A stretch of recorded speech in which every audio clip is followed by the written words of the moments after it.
South ఇండియాలోనే biggest sorry store మన Varahi silks మన విజయవాడ ఎంజీ రోడ్ లో ప్రారంభం. నాకు పొలం ఉంది సార్. నేను పొలం దగ్గరికి వెళ్తా, పొలం చూసుకుంటా, పొలం దగ్గరికి వెళ్ళి వస్తుంటా.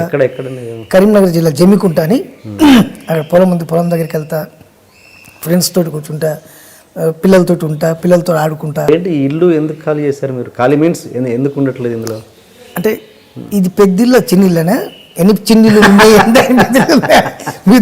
నాకు ఇది పెద్దిల్లు సార్, ఇంకో 10 చిన్నిళ్ళు ఉన్నాయి. నేను ఒక ఇంటర్వ్యూలు చూశాను, ఇదంతా మీరు దసరాకు ఏదో ఛానల్ వాళ్ళు చేశారు. అవునవును సార్, అదే అనుకున్నాను. మీరు చూస్తే ఇందులో లేరు ఎందుకు అని. నాకంటే ఒక పెద్దిల్లు ఉంది సార్, ఇంకో 10 చిన్నిళ్ళు ఉన్నాయి. ఈ టోటల్ ఈ సరౌండింగ్స్ ఉన్నాయి. అవన్నీ రెంట్లకి ఇవ్వడం జరిగింది. మొన్న రీసెంట్గా దీనికి కలరింగ్ కొద్దిగా ఏదో మాడ్యులేషన్ చేయడం కోసం ఖాళీ చేయడం జరిగింది. 2-3 డేస్లో షిఫ్ట్ అయిపోతాం మన దీంట్లోకి. పెద్దలు అంటే ఓన్లీ ఇల్లు వరకేనా లేకపోతే పెద్దలు ఒకటే ఉంది? చిన్న చాలా ఉన్నాయి. అది చిన్న ఇల్లు వరకేనా? ఇల్లులో అన్నిటి పేర్లు అచ్చి వచ్చిన కృష్ణానిలయం అనే ఉంటుందండి. అచ్చిరెడ్డి గారు, కృష్ణారెడ్డి గారు ఇద్దరి పేర్లతోటి. అది కూడా ఉత్తేజని మీకు తెలిసి ఉంటాడు ఆర్టిస్ట్ అన్న. ఇట్లా కృష్ణారెడ్డి గారు, అచ్చిరెడ్డి గారు ఇద్దరి పేర్లు రావాలి నాకు. ఎట్లా కృష్ణారెడ్డి అచ్చిరెడ్డి ఏమంటే బాగుండదంటే ఆయన బాగా ఆలోచించి, అరే ఇది ఎట్లుంది చూడరా అని అచ్చి వచ్చిన కృష్ణానిలయం అని పెట్టరా అన్నాడు. బాగుందన్న అన్న. అది తీసుకొని ప్రతి ఇంటికి అచ్చి వచ్చిన కృష్ణానిలయం అని ఈ సరౌండింగ్స్లో, అంటే ఈసీఎల్ దగ్గర నుంచి మొదలు పెడితే మొగలాల హౌసింగ్ బోర్డు, మంగాపురం కాలనీ వరకు ఎక్కడ డబుల్ బెడ్రూమ్లో అచ్చి వచ్చిన కృష్ణానిలయం ఉందంటే అది నాదే. ఈ ఇంటికి కూడా అలాగే ఉంటుంది. అమ్మ నాన్న పేర్లు తర్వాత అచ్చి వచ్చిన కృష్ణానిలయం అనే ఉంటుంది. వాళ్ళు లేకుండా నేను లేను, వాళ్ళే పెట్టిన భిక్ష ఇది. టోటల్ రెంట్ మీద బతికేయచ్చు మీరు. అంటే హౌసింగ్ లోన్స్ ఉన్నాయి కాబట్టి. చిన్నలు పెద్దలు అంటే మరి వీరమాధవ్ గారి మీద ఆర్యూమర్ కూడా ఉందిగా, ఏమని 2-3 పెళ్ళిళ్ళు చేసుకున్నారని. ఏముంటుంది సార్, దానిలో ప్రాబ్లం ఏం లేదు. దానివల్ల అస్సలు ప్రాబ్లం. నిజమా అబద్ధమా? పచ్చబద్ధం. పర్లేదు, ఇక్కడ ఓపెన్గా చెప్పండి. హ్యాపీగా చెప్తున్నా, ప్రాబ్లమే లేదు. Okay okay. పెళ్ళిళ్ళు అయితే లేవు కానీ పరిచయాలు అయితే ఉన్నాయి.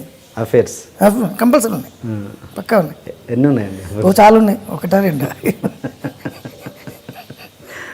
ఇండస్ట్రీ వల్ల బయట వాళ్ళ? ఇండస్ట్రీలో అస్సలు ఒక్కళ్ళు కూడా లేదు సార్. సత్సంబంధాలే మొత్తం. సత్సంబాలు అంటే అంటే ఫ్రెండ్లీగా ఉండడం తప్పితే వేరే విధంగా ఉండడం కాదు. Okay okay. మీకు ఇండస్ట్రీలో బాగా అత్యంత ఆప్తులు ఎవరు, మంచి క్లోజ్ ఫ్రెండ్స్? ఎవరు కాదు సార్ నాకు. అంటే మెయిన్ అంటే ఫీమేల్ గురించి మాట్లాడదు, మామూలుగా మెయిల్ అయినా ఫీమేల్ అయినా ఎవరు కాదు నాకు చెప్పండి. ఇప్పుడు స్నేహ దగ్గర నుంచి మొదలు పెడితే మన రీసెంట్గా వచ్చిన హీరోయిన్స్ వరకు త్రిష కానీ, శ్రేయ కానీ, వీళ్ళందరూ నాకు మంచి ఫ్రెండ్స్. అలాగే చిరంజీవి గారి దగ్గర నుంచి మొదలు పెడితే వాళ్ళ అబ్బాయి వరకు మిత్రులు. ఆ ఫ్రెండ్షిప్ మన పర్సనల్ ప్రాబ్లమ్స్ కూడా పంచుకునేంత. నాకు పర్సనల్ ప్రాబ్లమ్స్ ఏమున్నాయి పంచుకోవడానికి? ప్రాబ్లమ్స్ మనిషి అన్నాక ప్రాబ్లమ్స్ ఎందుకు? నాకు అసలు లేవు sir problems. You believe it or not. నాకు హ్యాపీ. నాకు రైస్ లేవు, పప్పు లేదు, ఉప్పు లేదు అనడానికి వీల్లేదు. ఎందుకంటే నాకు పొలం ఉంది, 10 ఎకరాల పొలం ఉంది. ప్రాబ్లమ్స్ అంటే ఫైనాన్షియల్ ప్రాబ్లమ్స్ కాదు, మెంటల్ ప్రాబ్లమ్స్ ఉండొచ్చు. మెంటల్ ప్రాబ్లమ్స్ నాకే ఉన్నాయండి. ఏదో ఉంటే ఎవరి దగ్గరికన్నా పోయి దాంతో 10 నిమిషాలు, అర్ధగంట మాట్లాడితే మెంటల్ ప్రాబ్లమ్స్ క్లియర్ అవుతాయి. సరే, ఇంకా మళ్ళీ రీఎంట్రీ ఖచ్చితంగా ఇస్తారు అయితే. 100% ఓకే. అంటే ఆ మధ్య విన్నది ఏంటంటే వేణుమాధవ్ దగ్గర ఓకే డిసీజ్ పక్కన పెట్టేస్తే ఆయన తొక్కేశారు. తొక్కరు సార్ ఇక్కడ, ఎవరిని తొక్కరు ఇక్కడ ఇండస్ట్రీలో. ఎవరిని తొక్కడు, వాడు తొక్కోవడం తప్పితే ఎవరిని తొక్కలేడు కూడా. టాలెంట్ ఉంటే ఎవరిని తొక్కలేడు. వాడు తొక్కోవాల్సింది తప్పితే టైమింగ్ మెయింటైన్ చేయకపోవడమో, లేకుంటే ఇంకో బ్యాడ్ బిహేవియర్, వాటి వల్ల వాడు తొక్కోవాల్సింది తప్పితే ఎవడు తొక్కలేడు. ఇంపాసిబుల్. మరి ఈ గ్యాప్కి కారణం కేవలం వేణుమాధవ్ గారి స్వయం కృతాపరాధం అంటారు? లేదు, నేను చెప్పిన కదా, నేను క్లియర్ చెప్తున్నా, మళ్ళీ రిపీట్ చేస్తున్నా. బూతులు ఉన్న సినిమాలు చేయను, బూతులేని సినిమాలు మాత్రం చేస్తా, అంతే. అదొక లైన్, అండర్లైన్ గీసుకున్నా. అందువల్ల కొద్ది ఇబ్బందులు అయినాయి అంతే. అంటే సంపాదించట్లేదేమో కానీ సినిమాలు నటించట్లేదు, సంపాదించట్లేదేమో కానీ సంపాదించింది నా దగ్గర బ్రహ్మాండంగా ఉంది. ఓకే, డబ్బులు సంపాదించలేదు ఎవరంటలేదు, ఎవరు సంపాదించారు అది. కానీ ఆ లైన్లో ఉండడం ఇంపార్టెంట్ కదా. ఓకే. అండ్ ఆ మధ్య ఏంటంటే ఒక సినిమా, మీరు హీరోగా తీసిన ఒక సినిమా ఒక ప్రముఖ వ్యక్తి కొంటాను అంటే మీరు ఇవ్వలేదంట, నిజమేనా? అది ఎంతవరకు నిజం? అబద్ధం సార్, పచ్చబద్ధం. భూ కైలాస్ ప్రేమాభిషేకం నేను తీసింది, ప్రేమాభిషేకం నేను ప్రొడ్యూస్ చేసింది ప్రేమాభిషేకం. అదొక ప్రముఖ వ్యక్తి రైట్స్ అడిగితే మీరు ఇవ్వనన్నారంట. లేదు లేదు అబద్ధం, లేదు లేదు అబద్ధం. Okay okay. తెలుగులో కానీ తమిళ్లో కానీ హీరోలు కావచ్చు, కొంతమంది కమెడియన్స్ కావచ్చు, స్టార్డమ్ విపరీతంగా వచ్చింది.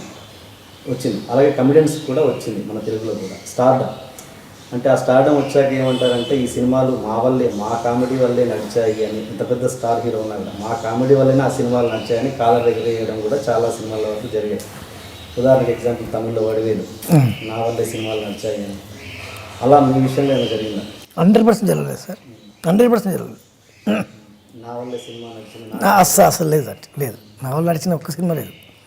ఆ హీరో, ఆ ప్రొడ్యూసరు, ఆ డైరెక్టర్ల వల్లే, ప్రొడ్యూసర్స్ వల్లే నడిచినాయి తప్పితే సినిమాలు వేణుమాధవ్ వల్ల నడవలే. ఇంక మెయిన్గా రైటర్స్ ఈ క్యారెక్టర్ వేణుమాధవ్ అయితేనే బాగుంటాడని పెట్టుకోవడం వల్ల నడిచినాయి తప్పితే నా వల్ల నడిచిన సినిమాలు అంటూ ఒక్కటి లేదు. 500 అబోవ్ మూవీస్ చేసింది నేను ఇప్పటికీ, బట్ ఒక్క సినిమా కూడా నా వల్ల నడవలేదు. Because of writers and directors and producers and heroes, లాస్ట్లో హీరోస్. మీరేంటి బిగినింగ్లో టీడీపీ ఆఫీస్ లైబ్రరీలో ఏంటది?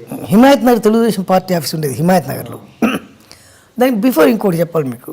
ఒకసారి నల్గొండ జిల్లా కోదాడ సార్ మాది, కోదాడలో ప్రోగ్రామ్ చేసిన టాకింగ్ టాల్ ప్రోగ్రామ్. అది మా ఎమ్మెల్యే గారు చూసి, మాధవరెడ్డి గారు అప్పుడు మినిస్టర్ ఉండి, ఆయన వచ్చి చూసి భువనగిరిలో మాది మహానాడు ఉందయ్యా, అబ్బాయిని తీసుకురా అన్నాడు చంద్రబాబు గారు. ఆయన మాధవరెడ్డి గారు నన్ను భువనగిరి తీసుకెళ్ళిండు. భువనగిరికి చంద్రబాబు నాయుడు గారు వచ్చిండ్రు. ఆయన చూసిండు ప్రోగ్రామ్.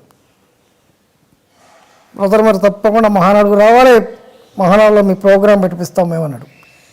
ఏంటి నేను ఇట్లా అన్నాడని మాధవరెడ్డి గారితో సార్ అన్న, నువ్వు రా అన్నాడు. అని తీసుకెళ్ళి ఎమ్మెల్యే క్వార్టర్స్ ఉంది కదా సార్, ఎమ్మెల్యే క్వార్టర్స్లో ఉంచారు నన్ను తీసుకెళ్ళి. ఓల్డ్ ఎమ్మెల్యే క్వార్టర్స్ మీకు గుర్తుందంటూ, new MLA quarters sorry, secretariat పక్కన.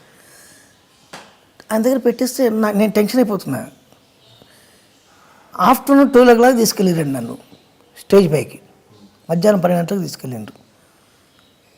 ఆఫ్టర్నూన్ 12 o'clock తీసుకెళ్తున్నారు, అది ఈవినింగ్ కదా ప్రోగ్రామ్. జనరల్గా మనకి ఈవినింగ్ ప్రోగ్రామ్, స్టేజ్ ప్రోగ్రామ్ అంటే ఈవినింగే ఉంటుంది కదా, ఈవినింగ్ ఉంటుంది, ఇప్పుడేం తీసుకొస్తున్నారు అనుకుని నేను సర్లే అని వెళ్ళిపోయినా. నాకు పొట్లం ఇచ్చిండ్రు, భోజనం పొట్లం, ఒక వాటర్ బాటిల్ ఇచ్చిండ్రు. 3 o'clock అట్లా రావుగోపాలరావు గారు వచ్చిండ్రు. స్టేజ్ ప్రోగ్రామ్ కావట్లేదు, స్టేజ్ ఇంకా అరేంజ్ చేస్తున్నారు, ఇప్పుడు ఎందుకు తీసుకొచ్చారు నాకు అర్థం కాలేదు. ఈవినింగ్ పబ్లిక్ 6 లక్షల మంది పబ్లిక్ ఆనాడు వస్తే చూస్తే పబ్లిక్ వస్తూనే ఉన్నారు, వీళ్ళు మైక్లో మాట్లాడుతూనే ఉన్నారు. నా ప్రోగ్రాం పెట్టట్లేదు, నాకు ఇక్కడ మండిపోతుంది. నాకు కొద్దిగా ఈగో ప్రాబ్లం ఎక్కువ, మండిపోతుంది. నా ప్రోగ్రాం పెట్టేస్తే నేను దిగి వెళ్ళిపోతా కదా, నాకు ఎందుకు వచ్చిన బాధ ఇది. 6 o'clock అట్లా అన్నగారు వచ్చారు, వెంకటరామరావు గారు, ఎమ్మెల్యేలు వెంకటరామరావు గారు అందరూ వచ్చిండ్రు. ఒకళ్ళ తర్వాత ఒకళ్ళు మాట్లాడుతుంది, కానీ నా ప్రోగ్రాం పెట్టట్లేదు. నా ప్రోగ్రాం ఉంటుందా ఉండదని నా కోపం, ఇది ఎక్కడి ప్రాబ్లం ఆయన అనుకొని బాగా ఫీల్ అవుతున్నాను నేను లోపల. నెక్స్ట్ ఇక అన్నగారు మాట్లాడతారు. అన్నగారు మాట్లాడిన తర్వాత ఏముంటుందండి, ఇంకా చంద్రబాబు గారు, దగ్గుబాటి వెంకటేశ్వరరావు గారు వీళ్ళందరూ మాట్లాడడం అయిపోయింది. అన్నగారు మాట్లాడతారు. నెక్స్ట్ వెంకటరామరావు గారు ఆయన మాట్లాడిందంటే ప్రోగ్రామ్ అయిపోయినట్టే. ఎక్కడ పోదురా నాకు ప్రోగ్రామ్ లేనట్టే ఇవ్వాలనుకొని సర్దుకుంటున్నాను నేను, నా టాకింగ్ డాల్ బాక్స్ అవన్నీ సర్దుకుంటున్నాను. ఈలోపు స్టేజ్ వెనక్కి చంద్రబాబు గారు వచ్చి, రావారా నువ్వు రాబాబు రావయా అన్నట్టున్నాను. అన్నమంటున్నాడు ఏంటి అనుకుంటా. ఎగ్జాక్ట్లీ అన్నగారు మాట్లాడే ముందు నన్ను నా ప్రోగ్రాం పెట్టిండ్రు, అన్నగారు వినాలి అని.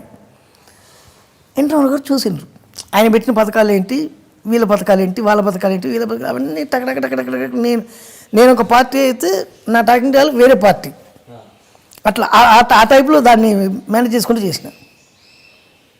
లేచి నిలబడి అన్నగారు చప్పట్లు కొట్టి భుజం ఇచ్చేసి, మీ సేవలు ఎంతో అవసరం బ్రదర్ మాకు, మీరు మాతోటే ఉండాలి, కమాన్ వీరిని మన దగ్గర పెట్టండి అన్నాడు.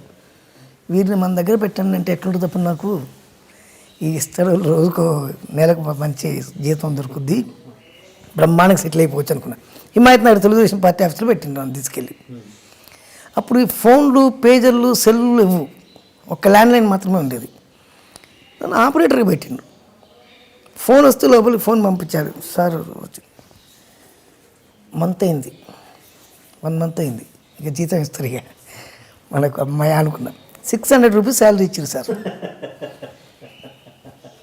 ఏం చేయాలి అర్థం కాలే. 600 rupees సరే ఇది లాభం లేదని హైదరాబాద్లో ఉన్న ట్విన్ సిటీస్లో ఉన్న ఆర్కెస్ట్రాస్ అన్నీ నాకు బాగా ఫ్రెండ్లీగా ఉండేవాళ్ళు. విజిటింగ్ కార్డు కొట్టిపించి వేణుమాధవ్ మిమిక్రీ ఆర్టిస్ట్ అని కొట్టిపించి దాని మీద తెలుగుదేశం పార్టీ ఆఫీస్ నెంబరు కొట్టిపించి ఇచ్చిన అందరికి ఆర్కెస్ట్రా వాళ్ళందరికీ. ఫోన్ రింగ్ కాగానే లోపల రామచంద్రరావు గారు ఉండేవారు, ఇన్ఛార్జ్ మాకు పార్టీ ఇన్ఛార్జ్ ఆయన ఉండేవారు. ఫోన్ రింగ్ కాగానే ఆయన వెయిట్ చేసేవాడు రూమ్లో, ఇక్కడ నుంచి నేను కనెక్ట్ చేయాలి ఆయనకు. ఫోన్ రింగ్ కాగానే నేను ఫోన్ మాట్లాడేవాను.